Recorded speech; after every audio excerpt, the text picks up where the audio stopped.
Recently यहाँ पे incident face किया है आरजे मॉल का। तो वहाँ पे जो 11 लोगों की डेथ हुई है वो क्या वो जलने से हुई है, क्या they were totally burn? No, not at all. थोड़ा बहुत जले भी थे लोग, लेकिन जो मेजॉरिटी डेथ्स अकर होती है आग की सिचुएशन में वो स्मोक की वजह से। जो आप इनहेल करते हैं स्मोक, उसमें क्या होता है कार्बन मोनोऑक्साइड, जिसको हम एक स्वीट पॉइजन भी कह सकते हैं। और दूसरी जो लोग मतलब एक गलती करते हैं वो क्या करते हैं, मुशक्कत वाला काम करते हैं, भागते हैं, कोई चीज़ तोड़ने की कोशिश करते हैं, दीवार तोड़ने की कोशिश करते हैं। तो उसमें क्या होता है आपकी एनर्जी ज़्यादा खर्च होती है। आपकी एनर्जी ज़्यादा खर्च होगी तो आप ऑक्सीजन ज़्यादा इनहेल करेंगे। तो उस टाइम आपके पास क्लियर ऑक्सीजन तो नहीं होता, उस टाइम आपके पास अराउंड स्मोक ही होता है। तो जितनी तेज़ आप ऑक्सीजन इनहेल करेंगे वो एक्चुअली ऑक्सीजन ही कार्बन मोनोऑक्साइड होती है, जिसकी वजह से आपकी जो डेथ होती है वो जल्दी अकर हो जाती है। फर्स्ट रेस्पॉन्डर्स तो मेरे हिसाब से सिर्फ रेस्क्यूअर्स नहीं होते, पुलिस भी वहाँ सीन पे मौजूद होती है। और जिस किस्म की फायर है वहाँ पे के इलेक्ट्रिक, स्विच सर्जन, हर एक इदारे का वहाँ पे काम होता है। हमारे साथ मौजूद है सादुल्ला भुट्टो जो इंचार्ज है हमारे रेस्क्यू के कराची के।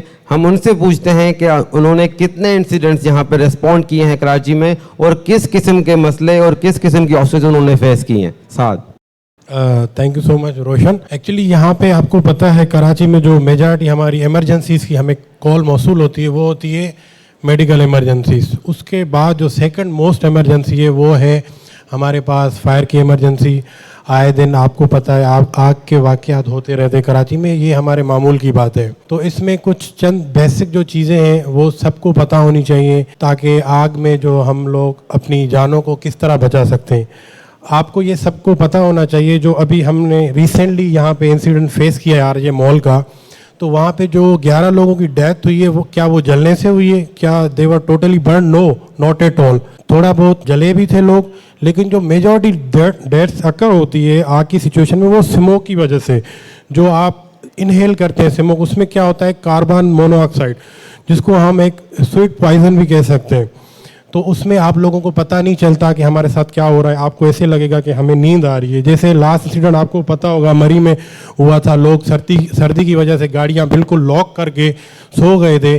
तो गाड़ी में जो कंबशन की वजह से कार्बन मोनोऑक्साइड जनरेट होती है, उसकी वजह से उनको पता भी नहीं चला उनके साथ क्या हो रहा है, वो नींद में ही उनकी डेथ हो गई। तो ये चंद कुछ बेसिक चीज़ें हैं। अगर आप किसी रूम में हैं, आपको पता है बाहर आग लग गई है और बाहर जो आग है उसकी इंटेंसिटी बहुत ज़्यादा है, आप बाहर नहीं निकल सकते, तो पहला आपको ये काम करना है कि आप देखें जहाँ से आपके उस रूम में जिस जगह पे हैं कहीं से वो स्मोक आ रहा है, आप उसको कंट्रोल करने की कोशिश करें, उसको रोकें।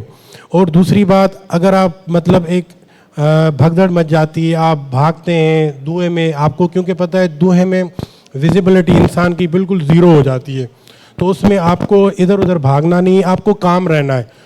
और दूसरी जो लोग मतलब एक गलती करते हैं वो क्या करते हैं, मुशक्कत वाला काम करते हैं, भागते हैं, कोई चीज़ तोड़ने की कोशिश करते हैं, दीवार तोड़ने की कोशिश करते हैं। तो उसमें क्या होता है आपकी एनर्जी ज़्यादा खर्च होती है। आपकी एनर्जी ज़्यादा खर्च होगी तो आप ऑक्सीजन ज़्यादा इनहेल करेंगे। तो उस टाइम आपके पास क्लियर ऑक्सीजन तो नहीं होता, उस टाइम आपके पास अराउंड स्मोक ही होता है। तो जितनी तेज़ आप ऑक्सीजन इनहेल करेंगे वो एक्चुअली ऑक्सीजन ही कार्बन मोनोऑक्साइड होती है, जिसकी वजह से आपकी जो डेथ होती है वो जल्दी अकर हो जाती है।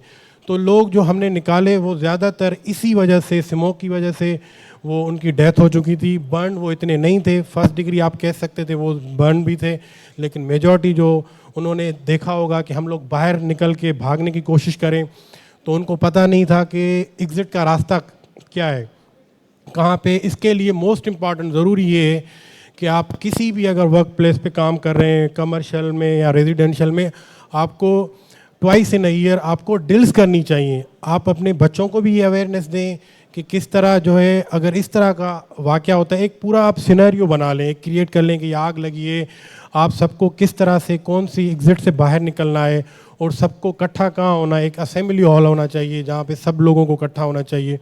तो ये चंद बेसिक चीज़ें हैं आपको पता होना चाहिए। जैसे कि ज़्यादातर उमूमन आग लगने के वाक़यात होते हैं, हमारे लोग या ख़वातीन उमूमन घरों में क्या करती हैं, उसमें पानी डालती हैं।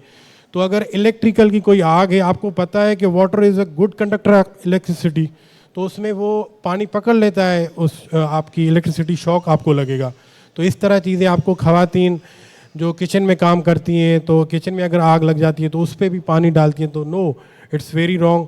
आपके पास वहाँ पे फायर ब्लैंकेट होना चाहिए उसको कंट्रोल करने के लिए। अगर थोड़ी सी भी आग है, ये हमारे पास फायर एक्सटिंग्विशर क्यों होते हैं, ये आपकी कोई बड़ी आग को कंट्रोल नहीं कर सकते। ये जो आग हमेशा जो छोटी छोटी लगती है पहले स्टार्टिंग में, उसके बाद वो मल्टीप्लाई बाय 3 टाइम्स वो बढ़ती जाती है हर 1 मिनट के साथ।